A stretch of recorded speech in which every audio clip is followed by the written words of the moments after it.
Hello and welcome to another edition of Layback with Betfair. I'm in the host seat, Karl Kaldawi, in for Nick Foote, who's in Darwin, just doing Instagram stories up there, it seems like. I'm here with Reece Goodwin and Tom Haylock. Tom Haylock, how's things, mate? You're a bit grumpy this morning. I'm good. No, I'm Is not everything grumpy. okay? I'm up and about. I don't know what you're saying. Well, you tipped so many winners last week.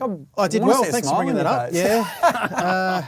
Thank you. Yeah, we did. I've got to do well. lift you. That's my job. I'm glad you said we. Without a fight, it was 'Cause, good. yeah, we both had a did. good week last week, so He was that was a winner and a nice. half, I Fame, thought. we both liked Fame. Ran an enormous race, heavily backed. Langworthy's value's gone up. Yes, correct. Your horse. No, I'm good, mate. I'm good. As you mentioned, Nick Foote just been. He's obviously not doing much in Darwin. He's too busy Instagram. How many days is it now? I don't know. He's got the countdown clock till I don't know when, till his next umpiring match or something. I don't know, but yeah, he's not here, so too busy on Instagram. What about you, Reece? How's things going? You got a couple running at headquarters this week. Yeah, I'm going to be a city trainer. Look out. Yeah. They've let me in. No, I've got the two old boys. They clashed 2 weeks ago at Flemington. They're going all right. Yeah, they ran third and fourth there. The good fight's probably a bit more improved. Third up, second run at 2,500. But the other old boy, never again. He gets down in the weights, gets down with 50 kilos. He won't know himself. Carrying me most mornings and now getting down to 50 kilos on We should have Saturday. a head-to-head on Betfair. Yeah. Should organise that. Yeah, that'd be great. Let us know who wins. Okay, sure. I was asking you off air, like, what do you do with these old boys? You seem to have found a bit of a niche, with these tried horses, and you're doing a great job with them. Yeah, it's hard to put a finger on exactly what I'm doing. I think, as I said to you, Carl, it's a heap of 1%ers. If you sort of just keep trying to keep them happy and fit and sound, it's all the sort of basic, regular things I find, really. But it's probably it's a help that I ride them myself and understand them and try to have them happy. But of course, you've got to have them fit enough to a certain level to race well. So, yeah, we just had a bit of a knack of getting older horses and rejuvenating them and getting back to their old form. So hopefully we can get a result Saturday. Yeah, well, looking forward to seeing them run and diving into the Flemington form. Obviously, we got the Queensland Oaks on Saturday. But we're going to start off with the lay bin, and I'm going to go straight to myself, actually. I'm going to put the You're run the... Well, that's what I got to do straight away. I'm angry about something. KO.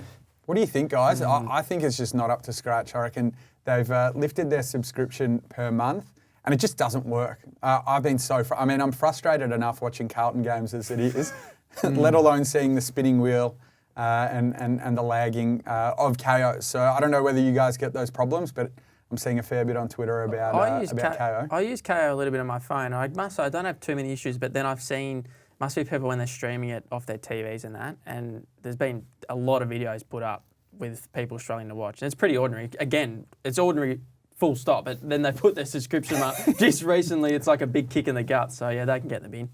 Tom, what do you got for the lay bin this week? Before you jump in, I'm putting my moustache in the lay bin. I don't mind it. Glad someone said it. Yeah. I want to get your take on Everest and price money increases, but that's been done to death, so I'm not going to talk about that. Now, what's the biggest issue in AFL and NRL sports in Australia at the moment, guys? You've got me. Is it the whole tackling? Concussions, right? Concussions, yeah, right. Yep. Now, the other day, we saw a fight between two ex-footballers. One of them got knocked out. I don't know how comfortable the AFL would have been around seeing that. It's not a good look, and that's my lay bin. I don't like it. I don't like boxing at the best of times. Good on them. They spoke really well in the lead-up, talking about Tom Bellchambers and Cameron Moody. But it's not a great look when two ex-footballers are going into a ring and one of them gets knocked out at mid-40s. It's an old man yelling at cloud kind of lay bin, but it just sits uneasy for me. And I didn't watch it, and, yeah, don't really like it. I actually don't mind that at all, Tom. The difference in fighters was ridiculous too. Yeah, it was massive. Bellchambers has so many centimetres, inches on Mooney, and also a massive reach and weight. It just didn't seem like a fair fight. And they're not professionals either. So they're professional athletes and footballers, and they're not trained fully to be in the ring, especially Mooney when he's taken on someone twice his size. Yeah. Kudos to both of them for obviously fronting up and their lead up. They spoke really well in the lead up, but yeah, I don't like the fight. Yeah, fair enough, Tom. I actually don't mind that one. Well, you wanted to talk about the Everest. What did you think of the prize money increase there? I didn't want to, but you've just asked me. It's ridiculous. 20 million now. I could probably put the lay bin in that people are being sucked in by how good racing's going because Racing New South Wales. I did see one of your comments there. What was your little quote? What did it say? I don't know. I can't remember. Someone said, Perception Perception doesn't equal reality. Cameron Willer said how well racing's going. You've knocked him back down. Perception doesn't equal reality, right? And it's true. We need more invested into grassroots. We need it more sustainable. The rich get richer in an instance like this. We see the top echelon races get increased prize money. I would love to see more invested into tracks. Racing New South Wales haven't put as much into track investment and all of that side of things compared to Racing Victoria as a start. Yeah, that's a big one for me. I don't like it, but Carl's got an idea how they can solve racing, which I'm very nervous about. Makes two of us. He said in the chat that I am going to fix racing in Australia, and I'm very nervous. We all went silent. Yeah. I've got the popcorn emoji yet. I've probably gone a little bit overs there, but look, I was just having a quiet think yesterday over making dinner, having a think about these prize money increases. Look, I don't think Australian racing needs to be saved. I reckon it's going from strength to strength, but I think what needs to be saved is the collaboration between states, and I reckon Racing Australia obviously need to step in and look at making an idea where all the states can get involved. So I don't think the Everest should be Australia's richest race. I think that should be owned by Racing Australia. Racing Australia need to come up with a race that beats the All-Star Mile of the Everest and all the key races in the country. This would be a race day that all the states work hard to promote, and like the Olympics, it would move from all the metro tracks around Australia. Let's just call it the Legends Carnival, make it worth $25 million. Make it an international event that's only held in Australia. And obviously the races can only be at the metro tracks. Have a jockeys challenge, go really, really hard. And the main thing that you're promoting is Victoria, New South Wales, South Australia, Queensland, WA, all the states have to work together to promote it. Everyone gets a turn at a hosting event, and you see the best horses around the country, come together on a big day in that November time where everyone's trying to get that slot of racing to promote. So I don't know what you guys think, but I reckon Australia together needs to come up with one race day where they all can promote and get together. I like the idea. I'm not sure about the whole logistics of it. Carl did fill me in before you were 20 minutes late. Yeah, you were a bit late, so he did fill me in on it. So it'd be interesting to get your thoughts, Tom. Yeah, I think the idea's been done at a race that gets moved state to state and like almost a state of origin as well. They've thought about a lot of these ideas. Just Racing Australia need to actually get everyone on the same page, which is not easy. It's easier said than done to get these states and jurisdictions. They've all got different tax methods as well, and it is a logistical nightmare, but the idea is selling. I mean, you could leverage the Hong Kong International Carnival there, sell the broadcast rights internationally, get government funding. Obviously, all the metro clubs kick in a slice. All the state racing governments kick in a slice. You get big sponsorships, make it a global event in Australia where hopefully all the big international horses come after a Melbourne Cup or even before going on to Hong Kong. I reckon it could be something that we could all come together and celebrate, horse racing in Australia, because it is fantastic. So, but anyway, enough of that. We got to get stuck into the racing, and we're going to kick off with Eagle Farm. And the first race we're going to talk about is the listed Lightning Handicap. It's a race worth $160,000. We've got Malkovich, who's probably going to be leading. I'm keen to hear your thoughts on that, Tom. Also, Mashani Sniper. It's a horse in form, but the market isn't clearly super keen. Spacewalk has been scratched. Godolphin have Athelric and Nash Rawiller there. Tom, I'll kick off with you. What are your thoughts on the race? Yeah, Athelric races here in lieu of a race later in the day. A lot of speed. Archer's Paradox has speed, leads over 850 and 900 metre races. So Archer's Paradox will be up there from a wide barrier as well. La Palmiere's got speed. Ubiquitous has got early speed. And then Malkovich. I actually don't think Malkovich will lead here, Carl. I think the inside barrier, if there is pressure from the outside, if Archer's Paradox only knows one way, they'll just let him cross. He's been more versatile recently than he has earlier in his career. I remember at Caulfield he took a bit of a sit and won there a couple of preps ago. Fascinating race. I was against Spacewalk. I just thought the drop back to 1,000, he'd get run off his legs with so much speed. It's not a race I'm too keen to bet into now. Deepaw's the horse of huge interest. I've got a big opinion of this race. This horse gets a start now. but or doesn't get a start now, but gets close to a start. So if I haven't done the race, if Deepor runs, I want to do the race again because I didn't do it with him in. Malkovich probably on top if Deepor doesn't get a start. Cool. Can you pronounce the number 9's name for me, please? It's a good start, isn't it? Ubiquitous. Ubiquitous. Yep. You've done that well, Tom. Thank you. It and Red Ruby are my two plays. Bit of a Tommy 2 play here. I think both of them can run really well. Red Ruby, really intriguing horse, I thought. She's off a long break. Her 1,000-metre record's terrific. She's had 8 1,000-metre runs for 5 wins, a second and a third. And I think 1,000-metre races are real horses for courses type of thing. Like there's just horses that really thrive over 1,000 metres. And I think these two have got great records over 1,000. They're drawn 2 and 3. They should get the right run behind a really hot tempo. Jaden Lloyd, Kyle Wilson-Taylor are both really young apprentices. Yes. Well, they might have both come into their time now, but I think they'd love to get a win over the Carnival. I don't think they've had too many opportunities to. So I think those two at an each way price, I'm happy to get involved there. Good. That horse of Campton's down the bottom, he looks a very intriguing horse if he does get in. It'd be interesting to see who rides that horse as well because he's down without a rider with 54. So, a bit could change depending on what gets a run in this race. And I know, like, he's won 5 from 12. He's a horse on the up. He's a very smart horse, and I've spoken to a couple of people up in Queensland. They got a big opinion of him. So I did the race without him, but now 2 horses come out. He could get a run. I'm very nervous. Third emergency? Yeah, so he needs one more to run.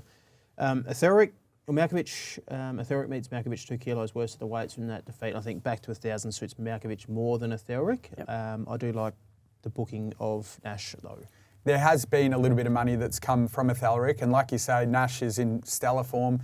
He's had 51 starts, 5 wins. He's been in the placings 22 times, finished top 3 in 43% of races for the month, which is 8% above average. So Nash obviously going to be a key rider on the day. We're going to go to race 5, the Magic Millions National Classic. That's over 1,600 metres. It's a $500,000 race, 4 fillies and mares. Tom's Foxy Frida crush continues, does it? Does, yes, it does. I want to hear Reece's points first because I think he's against her. Well, yeah, so I'm not against her form whatsoever. She's probably got the clear best form. I just see lay in the column. Yeah, because I am very happy to lay her at that price. Very happy. Right. Very confident. Just sounds like you're against her. The 2 weeks, she's either gone Adelaide. I'm not sure what way she's done this. She's either gone Adelaide and flown to Queensland, or she's gone Adelaide back to Melbourne and then flown to Queensland. And I just knowing horses that taking a price on a horse that's been racing really well. She's already had 3 runs this prep. Last start was on a heavy track. And now she's got to fly up to Queensland, again, perform at her best. I would argue that the Sosie Bond form, yes, don't worry, she trampled him. The Sosie Bond form wouldn't stand up in a race like this. There's a couple of that are going well here, and I just thought at that price she's a little bit more of a risk. Not sure she's going to get the A1 run from that draw, so I was looking for value like I do, and I thought the Lassafile, C. Williams, again, she is drawn awkward too, but I think does she go back?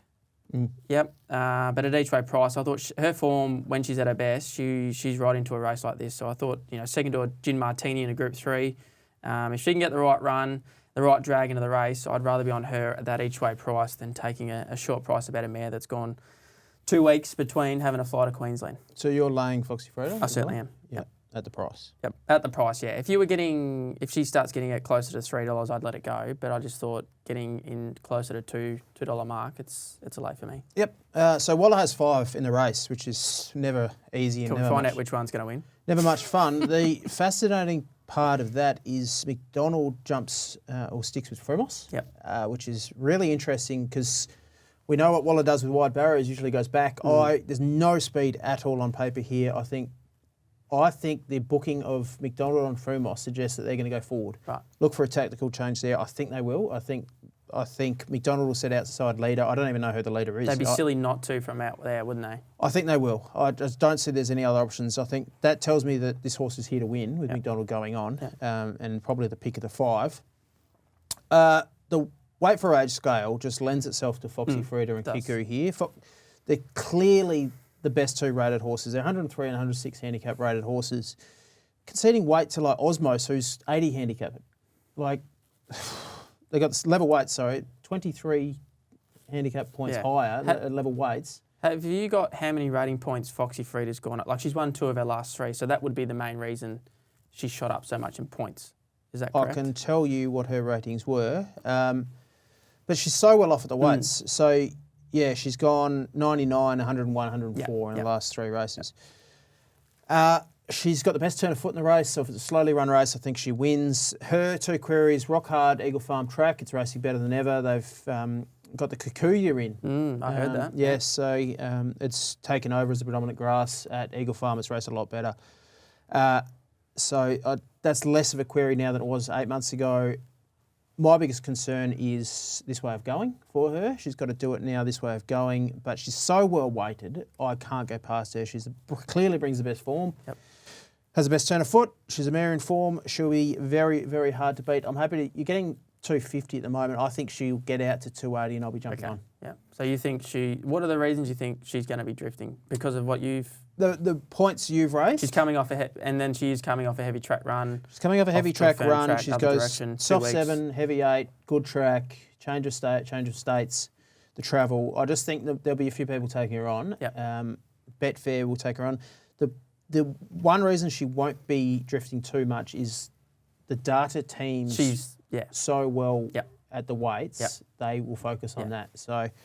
Yeah, either way, I certainly won't argue that she's the best horse in the race. She's the best weighted horse in the country, yeah. Foxy Frida, and I just can't tip against her. What price would you be backing Foxy Frida if she does? It'd have to have a 3 in front of it, for sure. Yeah, it'd have to have a 3 in front of it. Would you both be willing to have a little side bet? Obviously, we'll just do it on the exchange, Reece. Put up a price, I'll take it. Thank you very much. Well, we were talking off air potentially if when you were 20 minutes late. when you were 20, I reckon 30 minutes late. I'm not having this. If Foxy loses. Would you be willing to muck out Reece's stables? And I'm not going to Pakenham. If it was in Melbourne, yeah, no worries, but not going out to Tynong. The worst part isn't doing the boxes, it's the travelling out to town. Okay, but how about this? But if if Foxy wins and Reece loses his bet, because he's obviously laying Foxy, Reece has to wear one of footy's umpire kits at track work for a whole morning. Yeah, we'd have to film it though. Of course we'd film it. We'd also film you mucking out the boxes for evidence. Yeah, we'd do it the same. It'll be on a similar morning. Get down there. Shake hands, please. Oh, we'll think about it. Shake hands, please. You get this off. Oh no, get your stables to Flemington, mate. I can sort out boxes to be done at Flemington. That's no issue. That's all right. Well, don't have to be mine. They all shit the same. Well, we'll let our loyal layback audience know whether these guys shake hands. We might put a picture up on social media, but. Until then, we're going to. I don't know if footy would let you. It's sacred. Would I fit in it? It's sacred though. True, I don't know if he would let you. True, yeah, that's true. The AFL would come down hard. All right, come on, team. We're going to race 6. It's the listed Spear Chief handicap over 1,500 metres. James McDonald and Annabelle Neesham combined with the favourite Military Expert. What do you guys think? James McDonald's obviously in great form. Last week he won the Queensland Derby and he won the Premier's Cup. He's going very well at the moment. I'll let Reece start off with this one. Reece, what are you thinking? This is a race where I feel the lightest raced horse is a horse having a 14th start, so I don't think there's a lot of upside in a lot of these horses. So I've gone sort of searching, as I do, going for value. A horse that's drawn well called Vinco.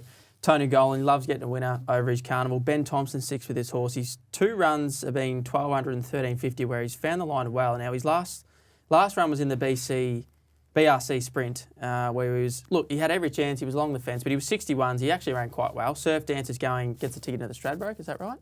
Yep. So that's good enough for him if it's going there. You're getting sort of $15, $16, he's going to be midfield, going to get the right run. I just thought coming back in grade, up in trip, his form past, 1,400 and past is really good. And I think each way price for him in a race where I just didn't think there was a lot of upside. Like Military Expert, he's been around a while. Yes, he's probably got the right form, but 380 for a horse like that, I'd rather be searching for something with a bit more of a price. And who knows, he might find the back of Military Expert Vinco from that draw just outside him. I don't like the race at all, guys. I hate Military Expert as a horse. Fair. And the fact that he's lobbed here, favourite, just... I want to look around him. There's 7 last start winners in the race. I want to go around him, but he just looks so well suited. Yeah. So I'm letting it go through to the keeper. Yeah. It's good to see Nick Ryan taking Munamek up north. Yeah, I think he's got a couple? Has he got Yeah, I think two he does. up there? Yeah, watch the market with Morton Cup. Yeah, first there's up. another one up there. Sorry to interrupt, Carl. He's all his really good forms on firm ground, so I think it's a good move. He gets that. Yep. Good move to take him up there and avoid the wetter ground down here in Melbourne. Any market watches? Something that you potentially might back into if they get to the right price, Tom? Or are you just going to stick out? Sounds like he's been the whole race. Yeah, I do. I would be watching the market for Skyman. Again, while I drawn wide, really interesting tactics. Nash on, only running a race. I like when there's money for those. Even Mortimer, the stable don't mind a bet. So, did you see their horse win at Pakenham Monday? Who's that? Capital Express. Doubled its price. I think it was 8s out of 16s and won. Interesting. Saluted. They got that wrong. All right, well, let's leave that race then and we'll head to race 7, the Group 2 Morton Cup over 1,200 metres. This is where we see Quantico, and I'm keen to get your thoughts. Quantico, yeah? Quantico. Yeah, Quantico, I don't mind the flair. just a little bit of music in it, please. The name might be different. That's right. What I want to talk about as well is J-Mac has ridden 226 winners for O'Shea, and that's 90 more than any other jockey. So Interesting. They combine quite well, those two. What do you think, Tom? Frosty Rocks, Prince of Boom to lead, decent speed. There's Clemenceau, Far Too Easy, Contemptuous, all drawn the inside 3 barriers. Aaron T's got speed, Ethereal scratch, so from that wide barrier. I am having a Tommy 2 play, Quantico on top for me. I just have to stick. He should have won last start. Don't laugh, Reece. It's not very funny. I was on it too. I shouldn't be laughing. It's not very funny. Do you think it's a key jockey change? I've wrote in my notes, big jockey change. Big. McDonald going on, obviously.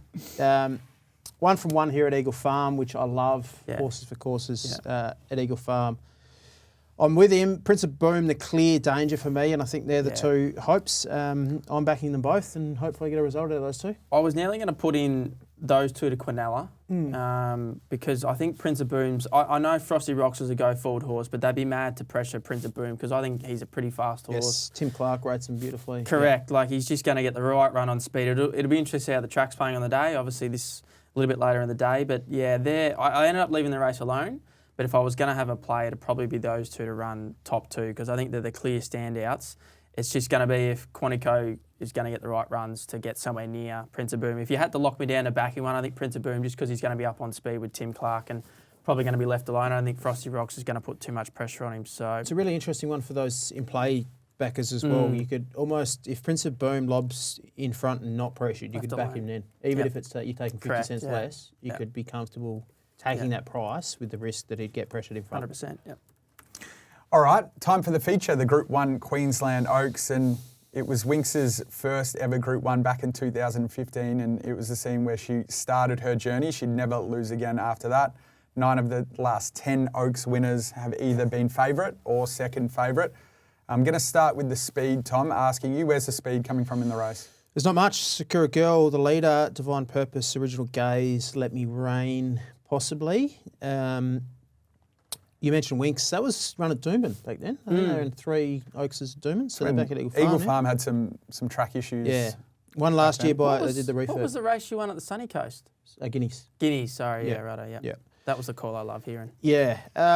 Obviously, the race was won last year by Gypsy Goddess. A good horse's race. Fireburn, one of the biggest moves you've ever seen last start. Unbelievable. They smashed it everywhere. The totes was unbelievable. Right run. The ride by Josh Parr and Russell's Hormone, I bag jockeys when they get it wrong, but that was a brilliant ride.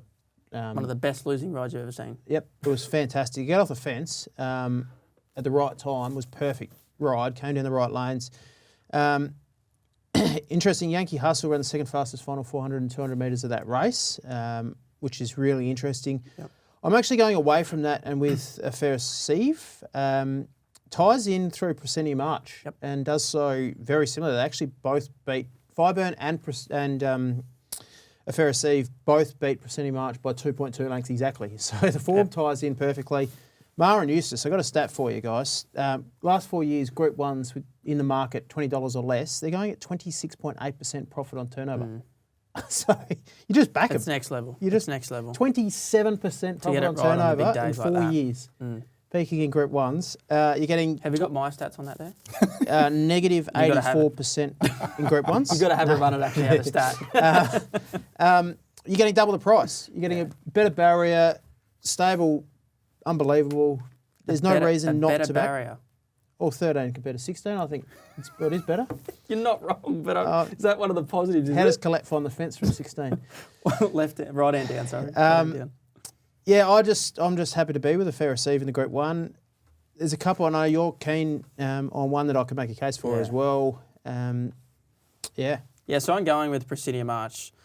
Again, like you're getting value here. You're getting closer to 20 to 1. Tim Clark sticks a ball, which I don't know if that's... I'm looking into that too much, and I don't know if he could have had too many other options, or he liked what he felt the other week. I just watched that replay, and there was only you mentioned. I probably missed the one you mentioned there, Yankee Hustle, with the late sectionals. I just watched the race, and there was only one that I thought really found the line the last furlong well, which led to me to believe that obviously the furlong further might suit, and that was Presidio March, who's going to be sort of midfield, covered up from gate 8. The only little query I'm going to have is all her best forms with a bit of sting out of the ground. When she's found firm ground, there might have been excuses and to run preps, something like that. But all her best form is on soft ground. But again, she ties in with a number of key chances here. I was nearly going to lay Fireburn, but I think she probably is the best horse in the race, and the only reason we're getting a price is because of the gate. Yep. She's going to have a lot more traffic to get around. She's either going to have to navigate around them or navigate through them, and it's going to be pretty tricky. Gary Portelli was on radio this morning and already said they're just going back, making it simple as that. They're just going back and just going to have to rely on they either go fast and she's going to be able to get over the top of them, or if they go slow, they're probably going to try and pick their runs. So she's no doubt probably got the best form, and she's probably deserved favourite. But yeah, again, searching for odds, and I thought the one that hit the line the best was Presidio March, and happy to be with her. Well, just watch the market there as well, because if the money comes from Fireburn again, you know she's running well. Portelli said she's worked the house down during the week. Clock. Broke the clock, and someone replied to him saying, "I think you need a new clock," which I found funny. Well, I thought I wasn't even going to say, but I thought it's funny that they clocked her over our last 400, and I said, "Well, the Oaks isn't over 400 metres, so it doesn't matter how fast she runs 400 metres in."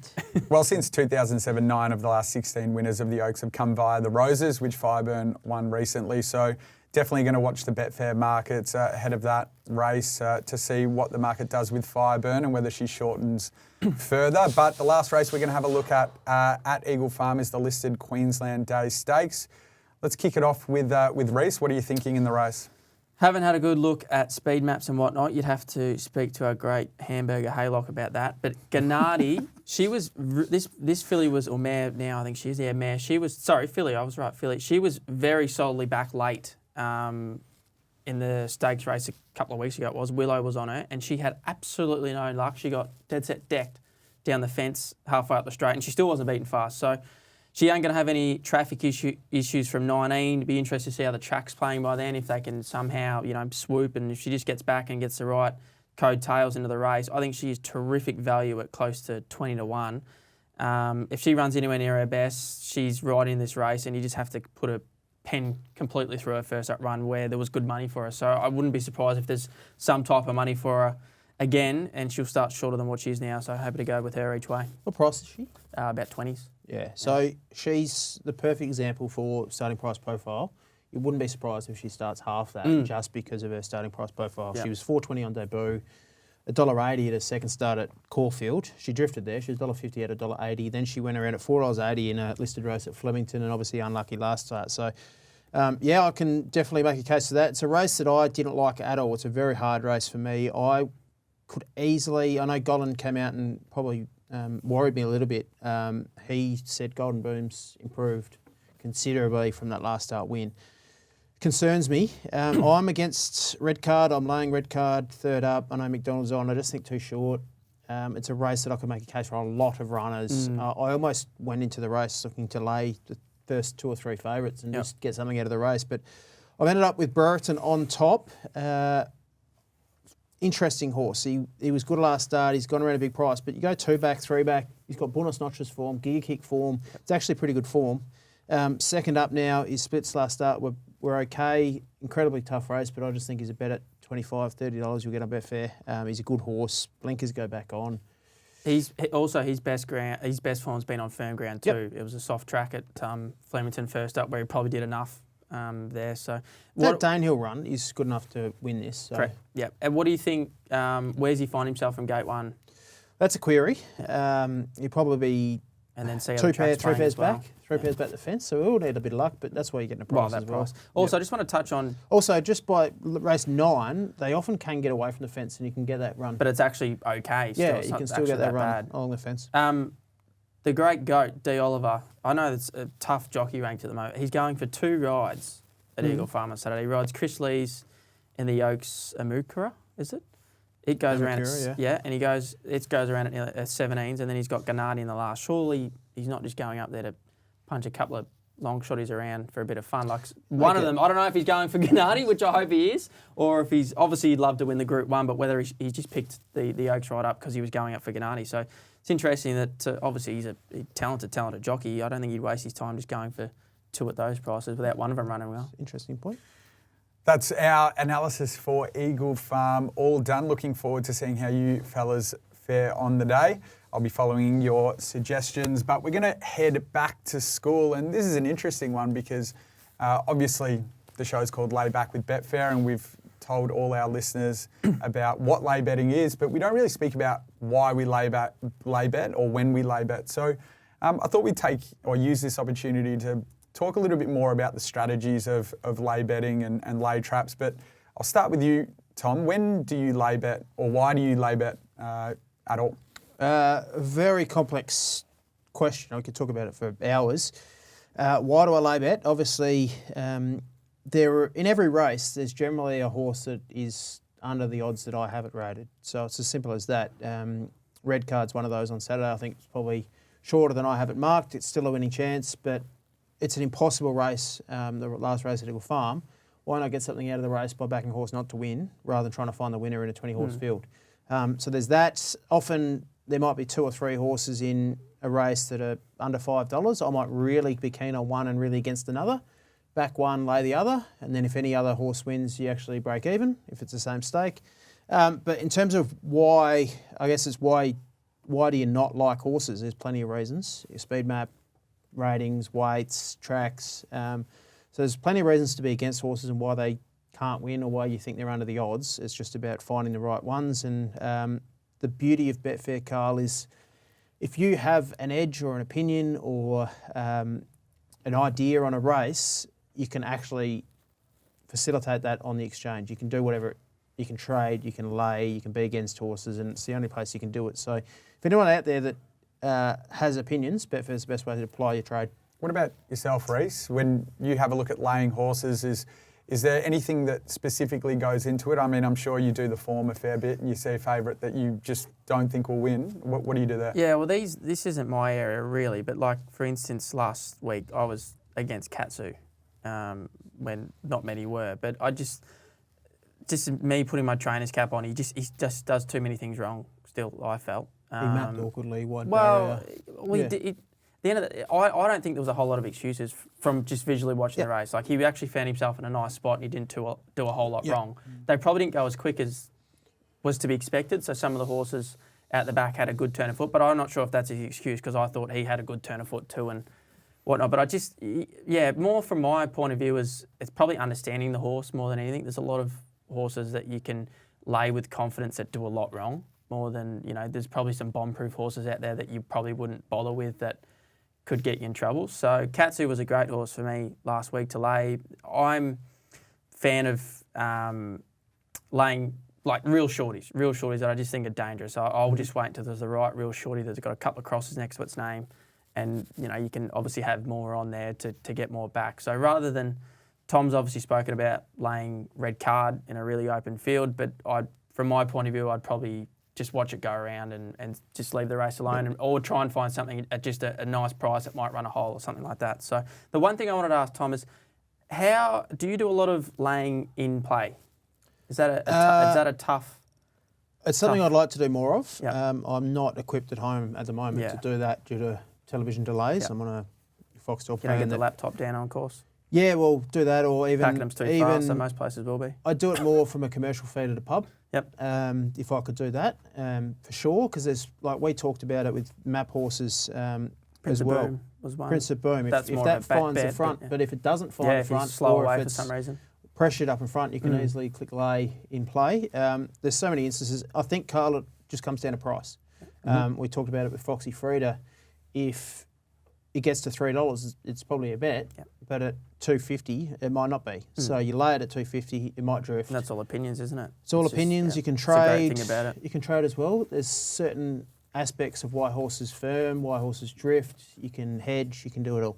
And this is one I find really, really interesting, and it's a strategy that a lot of punters undertake. I actually learnt this from Luke White and yourself watching the early stages of layback with Betfair, but it's lay traps, right? Obviously, you can set your own odds on Betfair, but I find lay traps so interesting. Do you mind telling us a little bit about lay traps, Tom, and why someone would put in a lay trap on the exchange? Yeah, so how many times a day, and we see it at Betfair, we push it on socials, do you see horses get beat at $1.20, $1.10, look like the winner at the 200? There are plenty of people out there that would have a bet and want just a bit of insurance, I guess. If it hits the front at the 200, looks the winner, and then gets run down late or something happens, you have that insurance. So you can actually put in a price at $1.10, $1.20, back it at 8s, set at $1.20, $1.30, whatever it might be. If it is in a photo, you generally get that matched, and you might lose in a photo, but you get your money, or you can make a small profit. So it's just a way you can do it. Just press keep in play on the desktop or the app, and mark your price, and it will stay in play for the duration of the race. So obviously, if it gets matched at $1.20, ends up winning, you lose that 20%, but it's insurance. So basically what you're saying is, we're at the pub, and this happens so much, and I do it with mates. We're at the pub and we're saying, we've backed a horse here, but we're predicting, he's going to hit the lead, she's going to hit the lead, and there's going to be 100 metres left. And because the horse had to do so much work early, had to come around them and obviously feel all that pressure from the front for so long, it's probably going to die and lose on the line. So that's when you sort of put a lay trap in just to sort of hedge your bet a little bit. Golden Boom would be the perfect case in point this week. I think the last 50 is the query for it, in my opinion, a high pressure race.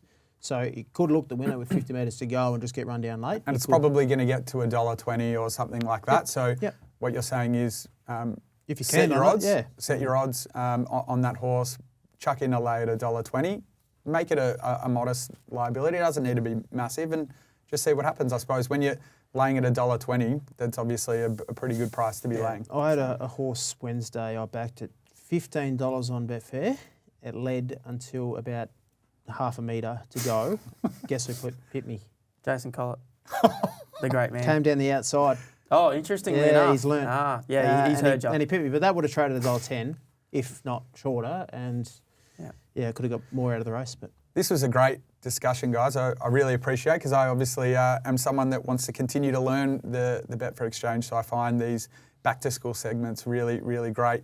We're going to head to Flemington now, HQ. The rail's out 8 metres. We're expecting a soft 5.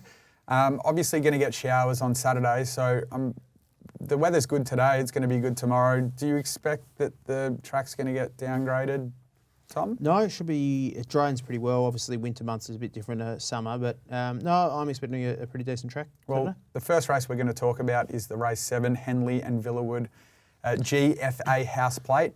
Plugging the sponsor. Yeah, I know. I like it. Over 2,000 metres. Silente Sorrente, is that how you say it, Tom? You've been sharp on that. Last two starts have been great on the clock. Keen to talk about a few races here, but I'll let you kick off with the speed, Tom. What are you thinking? Yeah, Silent Sorrente led its last couple successfully. Royal Hard Hat has speed from the inside, will kick up. Golden Crusader draws wide, puts a bit of pressure on. Then you've got Storm King, who's also drawn wide. Quay, some of his best performances have been when leading. So there is enough speed here, enough pressure. Reece, you want to kick off the race? Yeah, so he's my best lay, this horse, Silent Sorrente. We've just got to be careful where he goes. He's in Adelaide, and he's a shorter quote there, so they might just take the... Would you lay him in Adelaide, or you had a look? I couldn't say I've had a close enough look. The main reason I want to lay here is because I just don't think he's going to get... He's easy time in front like he has been. Like, we're coming into a field of 19. I know there's probably not 19 runners, but he's been in fields of 8 and 9 in Adelaide. Soft 7 and heavy 8, and as we just spoke about, Flemington drains really well. I'd say to be a 5, just a nice 5. But I think there's a number of pressure horses here. Even Milton Park was one you didn't quite mention there from gate 2. He's going to want to kick up and find some type of spot. They won't be far away from him. So I just thought from a map point of view, it's just going to be a whole different scenario to what he had in Adelaide. No doubt he's been dominant, but couldn't take that price bet him. I didn't see him being favourite here. So happy to lay him, but I'm going to have something each way. Blue Cup. Second prep for Matt Kamani. He got him at an awkward stage at the end of last prep. I think he might have had one run for him. He actually ran okay. Sorry, he might have had 2 runs for him. But his first up run was great behind Altivo, who, don't get me wrong, he got beat again the following week, but the backup might not have suited him. I think he's a pretty promising galloper.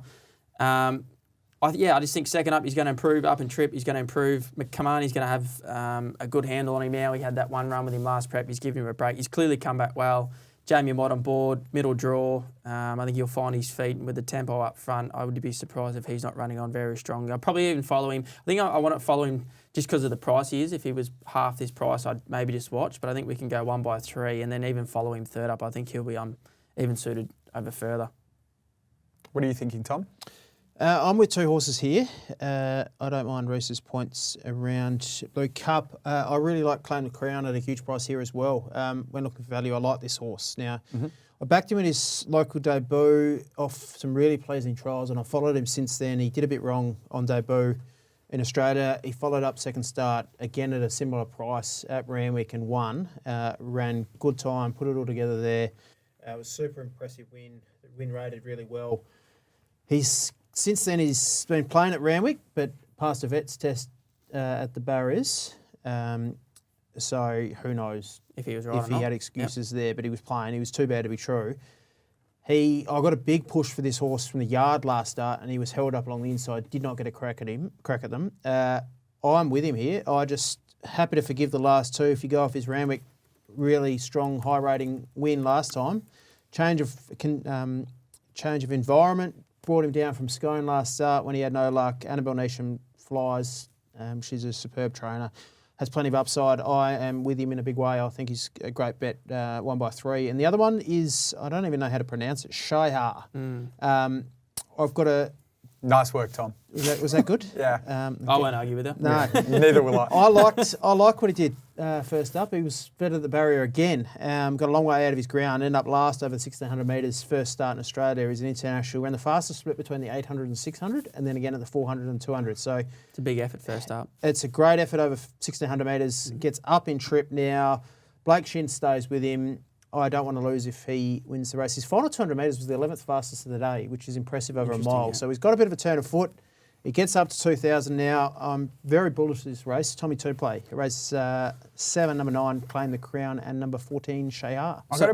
Go on. I was just going to say, so are you finding the 2 you found are probably going to be back of midfield? Yes. So you're probably thinking there's going to be some good tempo and something's going to be able to run on. I hope Silence Toronto runs here. Just adds a bit more pressure. Adds a bit more pressure, yeah. I think both of them... I think Shayar's suited up to 2,000. Yep. I've got a bit of a punter myth I just want to quickly ask. It's a back or lay question, but mare's in form. Back or lay that? Back. Ask the trainer. Every day of the week. Back every day of the week. Yep. Don't ever put them out if they're in form. Yep. They never come back the same. What's your experience with that? Anything? Oh, well, it'd be good if I could get one in form, wouldn't it? No, you play yourself down, and I disagree with it so much. Why don't you buy one in form? Yeah, well, they don't sell them in form. That's the issue. I don't think it's not a secret at all. Mares in form's huge. That should nearly be a stat. Once they've struck a few together. That. I can run some numbers for you. Mare off a win. Off you go. Do that.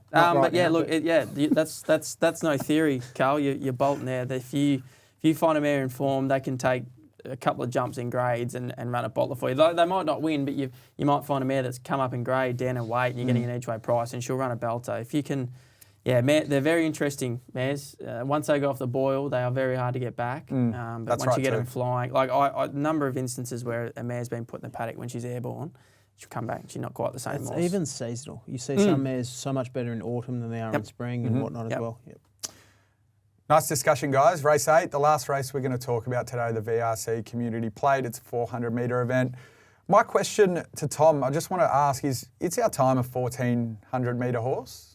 One go for one win. Yeah. Interesting. I when I first looked, I thought, is this horse a 1,400-metre horse? I think he's 1 from 1, 1,400. And I think most people would. It's just such a good straight horse that you think that's their common query. I think he's a better straight horse than he is around the bend, so that's a negative for me. Sorry, I lie. It was He ran second. He ran second, but yeah. But it looked like Elvis. It was a very good it was a good run. Yeah, sorry about that. So Jimmy the Bear meets him 2 kilos better for that 1.8 length defeat. I think Jimmy might be better second up, 1,400 metres. 2 from 2, isn't he? He's got a massive second up record. And then you've got the other form line through the others up the top there. So I'm kind of against all the main lead-ups, and I wouldn't mind laying them. The two key lead-ups, the King Magnus race, charged late to finish over the top of Crosshaven, Morvada, beaten narrowly. They both meet the winner 2 kilos better, but the winner was probably better, so I don't really know what to do with those. They all draw well. Yep. It has to be the obvious lead-up, but I just didn't know which way to go with all of those. And then you've got, as I mentioned, the Jimmy the Bear, It's Our Time lead-up. And then, funnily enough, you've got a trial with Sir Davy beating Juniper and Charter House. All of those trialled the other day as well against each other. I thought Charter House was the pick of those trialists, just has more upside. I could potentially lay 5 or 6 runners here. I could potentially lay It's Our Time, Crosshaven, Morvada, King Magnus. Just hope to get something out of the race. I went looking for different form, as I do. I'm backing Charter House, first up in Australia, off that trial. Did enough. Gets a claim for Matty Cartwright, Ma Eustace, say no more. The other one's Bullfinch. He's a horse of interest. He trialled the other day in Sydney, went quite nicely, change of environment, brought down here, inside barrier, which I love for the stable. First up last campaign, he ran 6 of 6 at Eagle Farm, but it was over 1,200 metres and he was only beaten 1.6. Yep. So you see that on the form line, but you do a bit of investigative work, and run was actually pretty good. 1,400 metre first up suits. He had a soft trial, one soft trial, ready to go, brings different form. He might not be good enough, but at the price, I'm happy to back him. Tommy 2 play. I'm not as confident as the previous race, but Charterhouse and Bullfinch. Okay, I'm backing this horse just off Matt's point of view. I think there's 2 main speed influences here. Morvada, the horse I'm with, he should lead comfortably, and I think the only one is Open-Minded from 12, who is a long shot with a young kid on. Hope he doesn't put too much pressure on. I think Open-Minded can improve, mind you. I think these 2 can control proceedings up front, and he just loves his track and trip. Morvada, 1,400 at Flemington. He just doesn't run bad. So to be getting double figures, 1x3 play with him, I don't think you can go wrong whatsoever. Tough race outside that.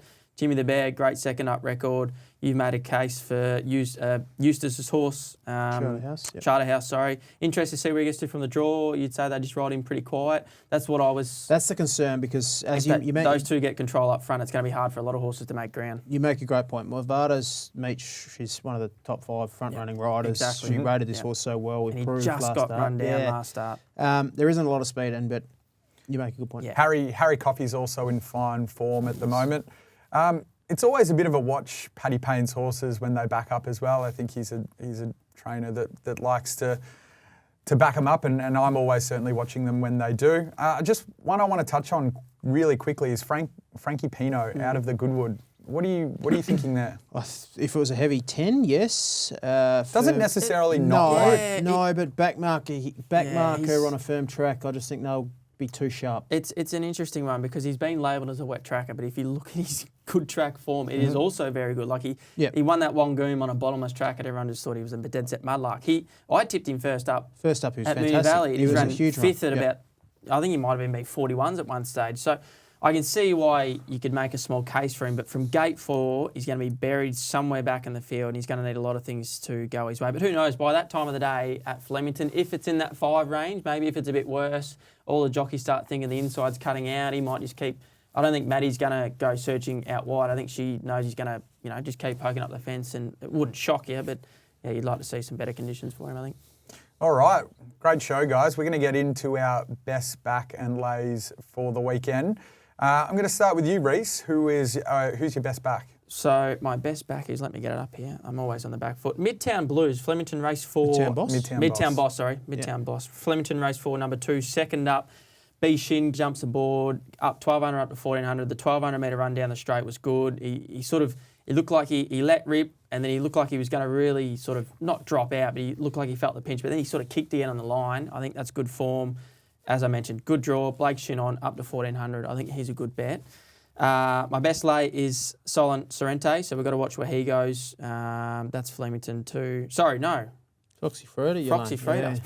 Apologies. I made a mistake again. Well, you're laying Foxy both. Freda. Well, I'm laying both. So, and they were the only two lays across the two programs, I thought. So, Foxy Freda, my best lay, taking on Tom. If she wins, very good effort because 2 weeks off a heavy track run to fly up to Queensland, she's going to do a good job. Yep, and if you salute there, Tom's got to muck out some stables at Pakenham. So Flemington.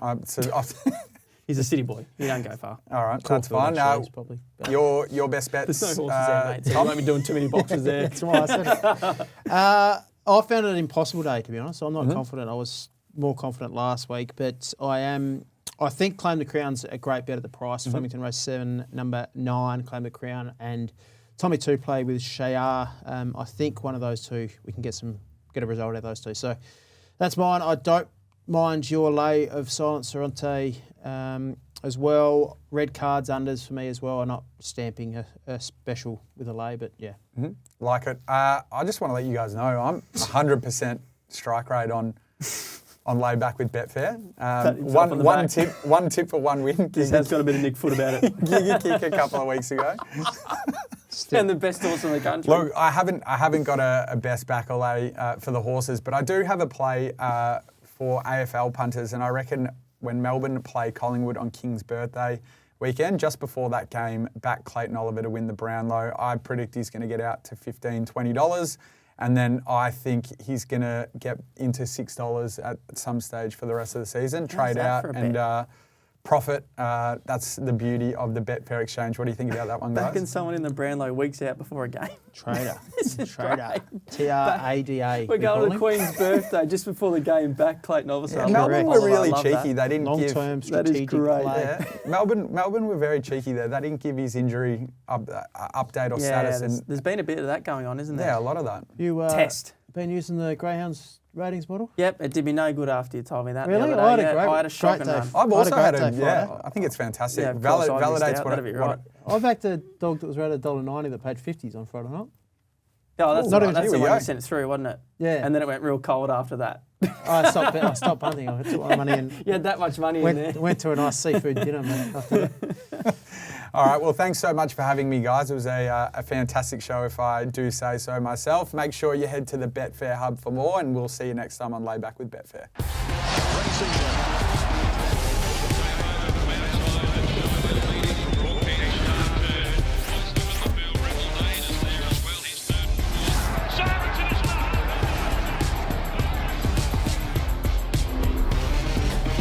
Imagine what you could be buying instead. For free and confidential support, call 1-800-858-858 or visit gamblinghelponline.org.au.